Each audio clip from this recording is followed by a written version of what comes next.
And if we're going to solve our problems together, we have to reverse that. We have to shift from private power to public power. We have to look at the issue of power squarely. And that doesn't mean to defend government as it is. That doesn't mean to defend our public institutions as they are. It means to a more robust democracy so the government serves the many rather than the few, and a reimagining of government and a strengthening of government so we can meet the challenges of climate change, inequality, and so on.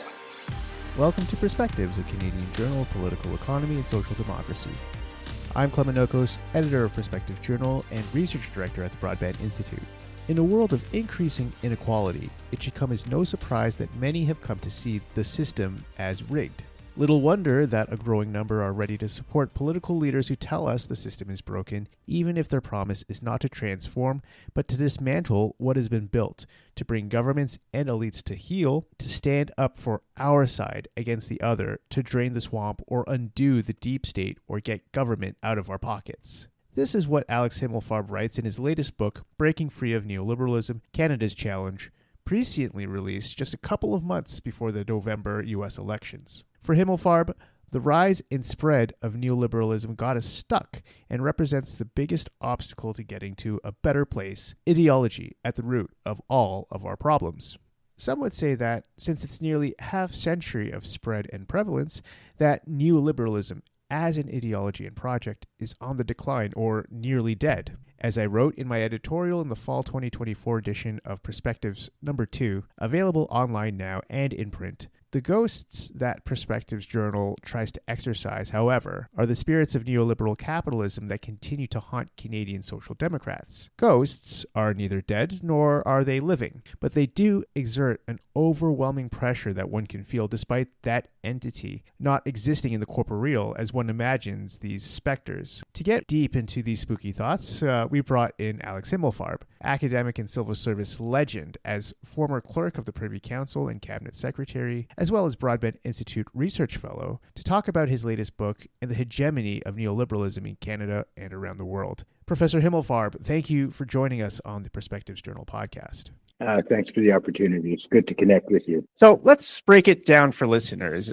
You go very far in explaining the history of neoliberalism in your latest book, but what exactly is neoliberalism? It's not something that's physical. It's not something that people can go out and touch and be like, hey, that's neoliberalism. Yet you talk about neoliberalism pervading everything in our lives. What exactly is neoliberalism? Yeah, a whole bunch of the book is devoted to that very question and tries to deal with the number of people, the sort of capitalist realists who deny that there is such a thing, that in fact what I call neoliberalism is just the way things have got to be. Like every ism, it's a tricky concept because it changes shape depending where and when, over time and from place to place. It does take different shape, but it has certain core features that it's an idea system, an ideology. And my favorite definition is that it's free market capitalism with the gloves off. Straight up free market capitalism embraced fully. And what does that translate to? What does that look like in public policy and in everyday life? First of all, it is a single-minded preoccupation with economic growth.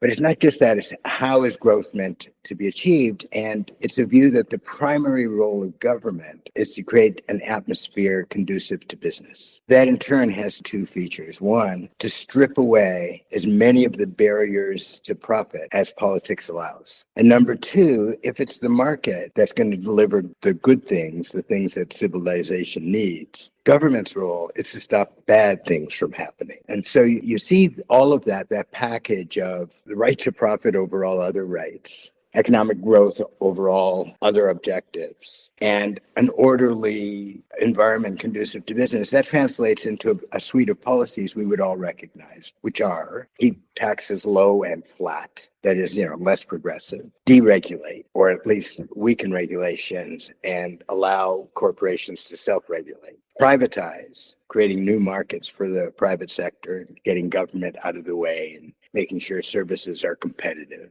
and giving priority to price stability over full employment, to monetary policy that fights inflation more than serving the objective of full employment. That's sort of the suite of policies. And, that's resulted in offshoring of work, the free movement of capital, and a diminishing role for the welfare state. Instead of welfare, we get punitive policies and surveillance and security. So that's kind of long-winded. That's more than a definition, but there you have it. Go back to my core definition: free market capitalism with the gloves off. And that package of policies was meant to deliver prosperity and freedom. And with that freedom, you also talk about how it's pervaded everyday life for ordinary citizens. You go into a bit about how neoliberalism has emphasized the individual and created a sense of individualism. This is sort of something that you also say prevents things like collective action from happening as efficiently as perhaps it used to during the golden age of social democracy during the mid-20th century. But these are some things that are historical trends, yet today we still feel haunted. I mean, I go into my editorial in Perspectives number 2 talking about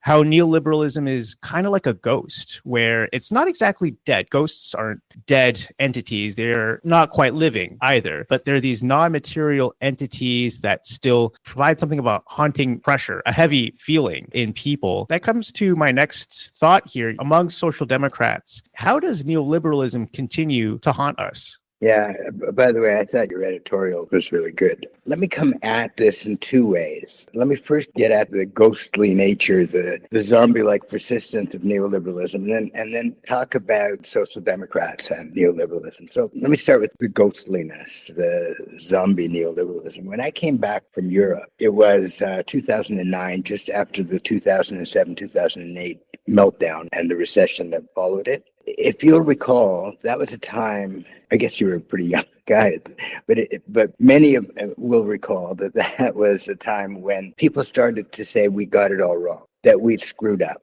that deregulation had brought this huge mortgage bubble to burst, that banks were too big to fail, and so we had to bail them out.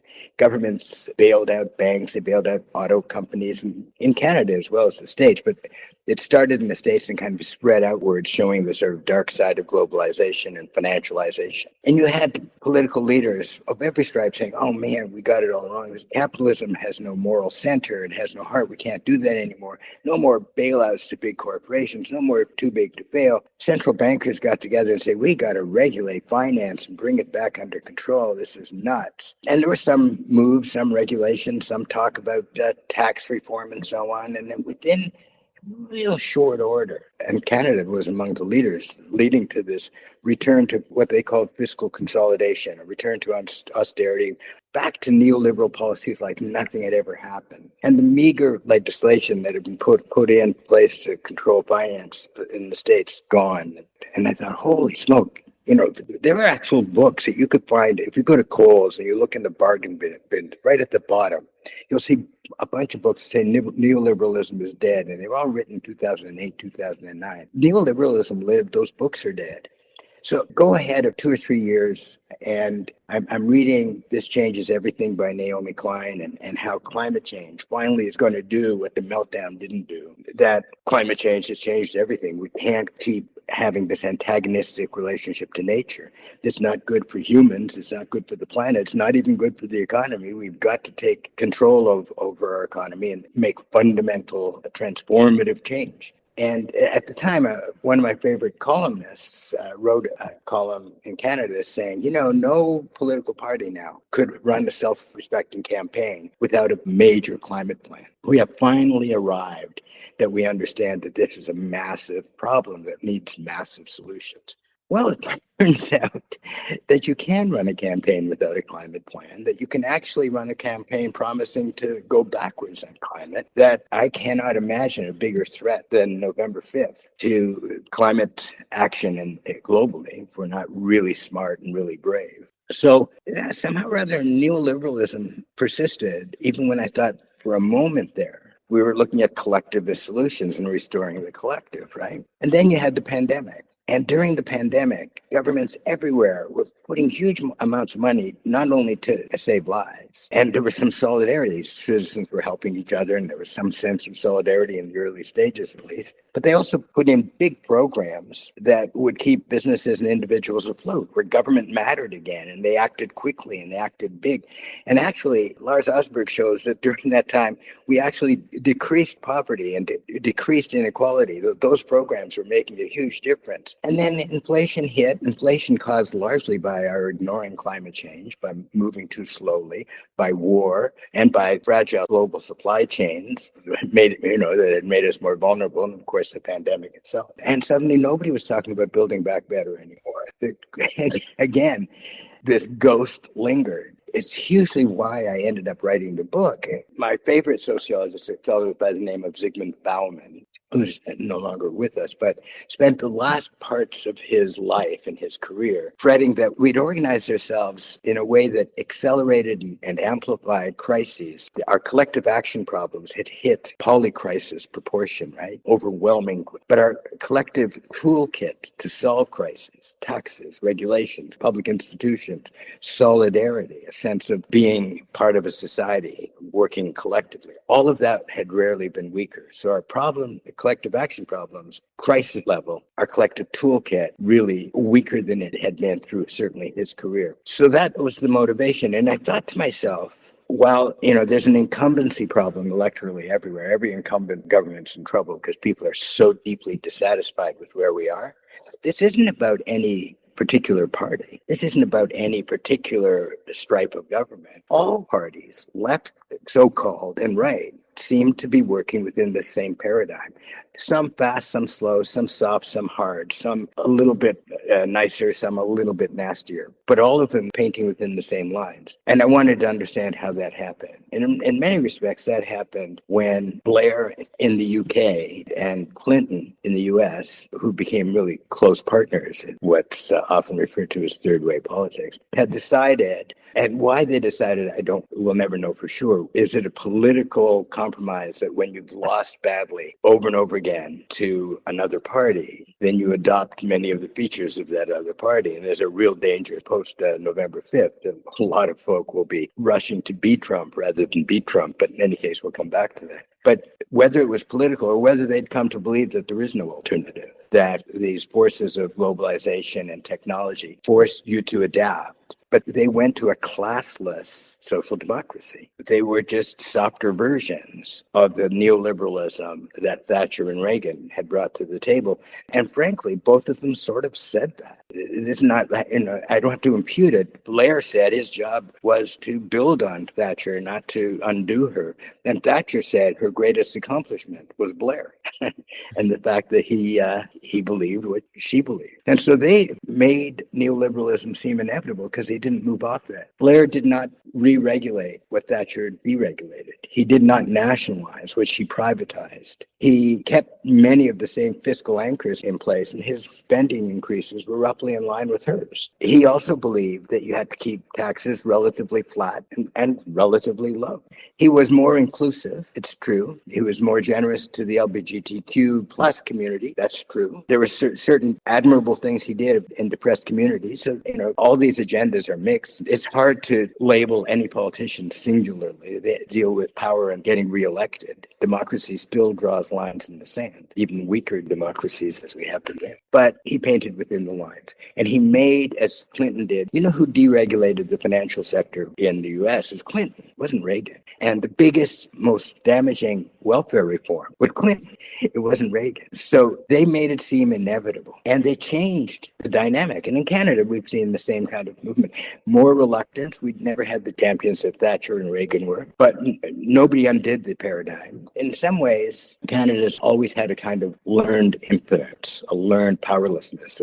We always imagine we have very few degrees of freedom and we're constrained by a larger world. This is not new to us. And that sort of ingrained powerlessness shaped us, I think, the evolution of neoliberalism again. I mean, you get at this. You just say there's no labels, but people did call this the third way for your Clintonite, your Blairite politicians of 20 to 30 years ago, that they brought these transformative things that I like to think that they still haunt social democrats today with these policies that are still so attached to their party labels.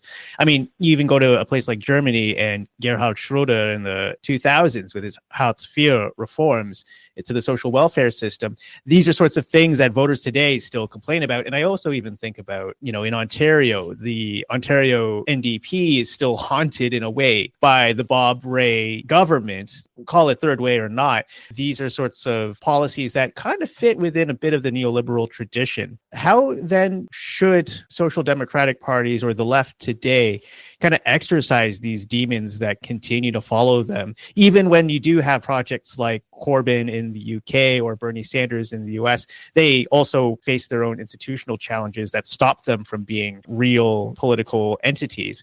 But at the same time, if we are to succeed in these projects, how do we exercise these demons? Yeah. What do we do to fix what's wrong? First of all, most fixes start outside of government. They start in civil society, of people demanding something better of their government. There's a researcher by the name of Chenoweth from Harvard who found that if 3.5% of the population wants something badly enough, they get it. We've got to restore some sense of social movements and people power. If we could ever get our act together, if we ever stop fighting each other and started fighting for some larger good, we could actually achieve. But to answer your question more directly, part of what progressives have to do is take back the language. So freedom should be a progressive concept. There's something profoundly emancipatory about liberation movements, about progressive movements that meant to emancipate people so they can pursue their own projects. But we want freedom for everybody, not just for a powerful few. Taxes, we have to change the conversation on taxes. Taxes are not the way we pay for the things we can only do together, that we couldn't do it all or as well alone. And we've got to change the conversation on taxes. And taxes are also a way in which we get more equality and deconcentrate power. And we have to deconcentrate power. So we've got to change the conversation on taxes and be less afraid of taxing the rich. We've so flattened taxes. Now's the time to tax the rich. And the rich are so rich, it's quite lucrative to tax the rich, and we have to be unafraid. And of course, there'll be pushback. I mean, that's built into that. So you have to be brave enough to ascend. We have to also restore the notion that regulations are the way we protect core values. They're not just red tape. They're not just a burden on business. They're the way we protect core values, labor, the environment, human rights. And we have to restore a sense that regulations are not just a burden or a cost of business. They're actually a core tool collectively for us to protect the values we care about most. We seem much more reluctant to control regulations. And because we have been reluctant to regulate corporations, what we've received is corporate concentration and extraordinary power in corporations and less competition. So it's a burden on the economy. It's a burden on growth. It's a burden on price. We're paying a huge price, and we have to restore a sense. And I actually think there is an openness, like an enormous openness to tax the rich and an enormous openness to stop mergers and antitrust and anti-monopoly policies and regulations. I think there's an enormous openness to do all of that. I think what we have to recognize is as well that there's been a huge imbalance, a huge shift from public power to private power. And if we're going to solve our problems together, we have to reverse that. We have to shift from private power to public power. We have to look at the issue of power squarely. And that doesn't mean to defend government as it is. That doesn't mean to defend our public institutions as they are. It means a more robust democracy so the government serves the many rather than the few. And a reimagining of government and a strengthening of government so we can meet the challenges of climate change, inequality, and so on. Central to this, I think, is the progressive movement is consuming itself with fights about, is it identity politics or is it class politics? I don't know how you do politics without both. Indeed, class is an identity, and it's also an objective condition that affects all identity groups. And so we have to find a new kind of solidarity that merges class and identity. One thing I wanted to touch on, I heard in other previous interviews, and you kind of touch upon it in the book, you have sort of the breakdown of things like institutions. You mentioned, I think in a previous interview, a sociologist hero of mine, Bo Rothstein, who talks about the social democratic models of universality in institutions, and you have this current federal government through the confidence and supply agreement with the NDP moving forward with programs like pharmacare and dental care, things that are ostensibly good social democratic projects. But you'll also see in Perspectives number 2, an article by Marc-André Gagnon talking about, for instance, the pharmacare program failing because it lacks universality as a core principle of it. Could you maybe touch on a bit about how institutions in the neoliberal era, how they have been affected and what needs to be done? We celebrate our healthcare system, but we also complain about it a lot, how these are the sorts of things that ought to be fixed in order to exorcise these neoliberal demons. Yeah, a couple of things. Going back to Bo Rothstein, who is all one of my heroes, what he understood was inequalities, extreme inequality, eroded trust, and he talked about social trust. It erodes trust in one another. And you think about the convoy, the truckers' convoy that went to Ottawa at the border as well, which revealed how anger at government, but also how much we distrust each other, how raw our differences are. We live in these bubbles of distrust where we each have our own community, and each community has its own truth. And it's self-confirming truths, and social media has not helped, right? I mean, think about these effectively public utilities that are run by billionaires for their own interests and algorithms that are profit-driven. Anyway, so we have a lot of distrust, breakdown of social cohesion. So that civil society as an institution, if you want, is eroding. The social consensus is eroding. Social cohesion is eroding. In terms of public institutions, I think the distrust in government is profound. And people wonder, who is it for? Some people think it's in the hands of the very powerful and rich. Some people think it's there for anybody but them. Think about the language that politicians use. You're a hardworking taxpayer. Whenever they say you're a hardworking taxpayer, we care about the hardworking taxpayer, they are telling you you're paying taxes for somebody else. That's what they're telling you. And that somebody else, if you're white, might be somebody who's not white. If you're a man, it might be. And it just builds. It builds on that distrust. It takes our fault lines and builds them into chasms. Instead of looking at building a cohesion and some sense of the common good, it divides. So the approach we have to governing has further eroded trust. The language we use in politics has eroded trust. And add to that neoliberal austerity. And liberal austerity takes particular form. It's not really about cutting back on government. Prisons grow, military spending grows, and it's likely to grow big time after the November 5th. What shrinks is welfare. What shrinks is social programs and health programs. And you can't cut them because that's not politically viable. So you just squeeze them. And people become less and less convinced the government's any good for anything. Plus, the barriers to achieve services become higher and higher.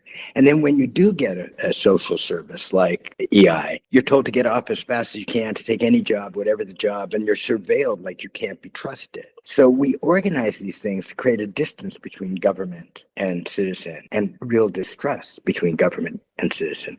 Add to that the question you started with, which took me too long to get to, but in any case, I haven't forgotten, which is the issue of universality that Rothstein talks a lot about. We have this myth somehow that it's more efficient to target programs, to not make them universal. But in fact, what Rothstein has shown convincingly in study after study is it's not only more just, it's not only more effective, it's more efficient to provide universal programs. It requires less bureaucracy, but it also requires less arbitrary judgment about who's in and who's out. It builds trust. It builds a sense of a larger community. When the rungs of the ladder are so far apart as they are with extreme inequality, and the people at the top and the people at the bottom breathe different air, they also have different healthcare. They have different education. They have different everything. In fact, the people at the top can effectively secede from society, and the people at the bottom get lousy service. And the gaps grow not just materially, but spiritually, emotionally, subjectively. The intersubjective gap grows. So there's a huge case to be made for a return to universality. Add to that the targeted programs build resentment for the people who pay the taxes, who say, well, I'm paying for somebody else. It's quite different when you're paying for a service you yourself get, when it's universal, when it's a public good, a common good. And you pay for that, obviously, through progressive taxation. So the way you make that just and fair is that taxes are progressive so that the people who can afford the most pay the most for those services. And returning to universality, paid for through progressive taxes, making sure that all of our essential needs, to take a human rights approach, which Ed would commend as part of the but to build a human rights approach into our sense of democracy is key. Just let me say, one of the things I think we often do on the left is we defend our institutions, including democracy, from the people who seem to want to dismantle them, right? So for years, we've become a conservative force, defending what was built rather than building something new. What we have to do is not defend democracy, but promise a more robust democracy. A more robust democracy that says every vote should count. A more robust democracy that says you can have a voice between elections. A more robust democracy that says you can't have democracy with extreme inequality. A more robust democracy that says it has to be built on human rights. And finally, a more robust democracy that says we have to protect nature and have to change our antagonistic relationship with nature and build that right into our sense of democracy. So instead of defending democracy, we have to offer a more robust vision of democracy. Following up on your thoughts on neoliberalism, you talk a lot in the book about how neoliberalism inherently values things like freedom and liberty. These are ostensibly human rights, kind of putting neoliberalism within its own kinds of human rights framework. Does that mean, with neoliberalism that we do have that freedom? Social democrats would argue that we provide the institutions, the services, the good society that enables a sort of freedom, but they're a bit more direct. If you have government out of your life, then you have more freedom. Isn't that not, as they would argue, a human rights framework that is embedded within neoliberalism? It's certainly one of the chief marketing schemes of neoliberalism. But, and obviously there's merit to that. I mean, over 500 years ago, Machiavelli wrote The Prince, the mythical prince, that he should not raise taxes because people hate taxes. So don't be too generous to the people because you're going to have to force them to pay taxes and they hate it. And, things haven't changed over the last 500 or so years. So sure, promising people that there would be no coercive taxes also promises them that there will be no health care, no roads, and that they're going to die at 33, right? I mean, but they're in the end talking about a withered notion of freedom. First of all, they're talking overall about economic freedom, the freedom to make profit, the freedom to win or lose in the marketplace, right? Economic freedom. That's their primary freedom, and freedom from government, but not freedom from corporations that have garnered enormous power, not freedom from oligarchs that can run Twitter, shape wars, and not freedom from the crises that we could only solve together, and we don't have the toolkit. What kind of freedom is that if you're vulnerable to every whim of nature? We have a more, I think, robust notion of freedom. It's just not that they deny the importance of freedom. It's we've given up that notion. We have to take it back. We have a very robust notion of freedom. That freedom means the freedom to be able to pursue your project. It's not freedom from government. It's freedom from hunger. It's freedom from need. It's freedom from fear. It's freedom to truly pursue your project. And what do you need for that? I think you need a level of security. Security is a source of freedom. The neoliberal frame is that insecurity drives incentives. Neoliberalism is built on insecurity, that we should be insecure. That drives us. That drives us to compete. That drives us to want more. That drives us to work hard. Insecurity, debt. We're debt laden, right? And my own view is that freedom requires a degree of security so that we can pursue our projects. So we're not living in fear. That we're not living in fear that our kids are going to have it even worse than us, that they're wandering into a world so threatening and we don't have the tools to do anything about it. So I would argue, yes, there's economic freedom. But, it's interesting that neoliberals in Chile made it clear that they preferred a dictatorship that provided economic freedom than a democracy. And my own view is I prefer a democracy that provides rich freedom than a dictatorship. And there's always been this tension, right, in neoliberalism between economic freedom and democracy. Hayek wrote, especially in his later work, extensively about how altruism and generosity, the desire for solidarity are kind of atavistic principles, atavistic instincts that come from our kinship days, but get in the way of the market. Right? And he would have said that too much welfare and too much democracy is a greater risk than too little of each. I would go the other way.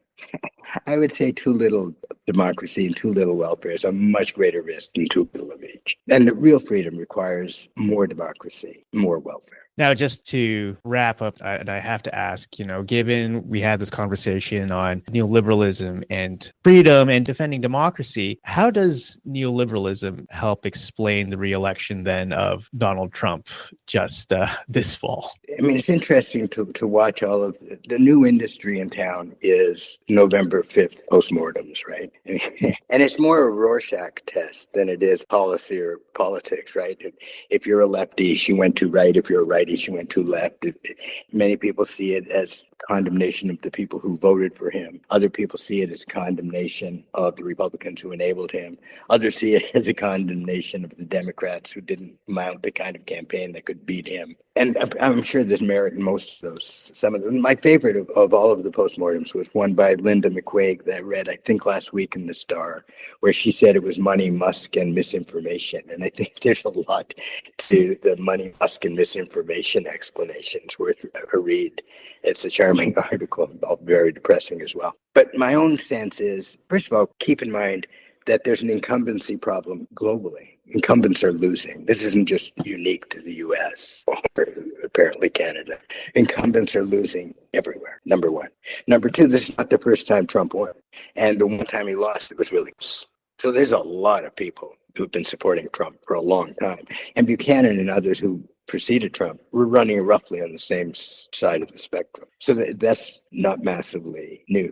So to attribute it to some campaign, my experience is political operatives always take extraordinary credit for their brilliance when their candidate wins and blame the candidate or external events when they lose. So they'll do the work and they'll figure out what they could have done better, what they could have done worse. But I figure this is decades of neoliberalism, that Trump rode neoliberalism's discontent, the dissatisfaction with neoliberalism, the insecurity, the inequality, the distance from government. That government came to be seen as something foreign outside of themselves and for other people, not them. Their anger. If you look at Canadian polls for some time, Canadian polls have been saying we're on the wrong track. Things are wrong. Commitment to democracy is in decline. And that's not true just here. It's true in Western democracies. In Western democracies, just generally, for every authoritarian leader that gets kicked out, two seem to get elected. So this is not unique, distinct, just happening here or just happening in the States. It's a reflection, as I say, of inequality and insecurity and the discontents of neoliberalism, but it's also what it's done to our culture. If I could sort of paraphrase, Sarah Kendzior? She once wrote a piece which said, we've built a system where wealth is passed off as merit and bad luck is seen as bad character. And so we've conflated wealth and worth, price and value. We have undermined our sense of collective. We have magnified the individualism that preceded neoliberalism as part of modernity. We've magnified this and made the individual entrepreneur some kind of hero, the Ayn Rand. I quote a poet who said, or a playwright in the book who said, we've reached peak fountainhead in Canada, that the notion of the individual. And, what we've lost is the social character of people. We are not just profit maximizing calculating machines. We need meaning. We need wholeness. We need, the Surgeon General of the States reported an epidemic of loneliness. People were feeling like lonely and afraid and powerless. In Canada, the data says the same thing. And that sense of loneliness and change is coming too fast and I can't handle it. And I'm on my own to handle it.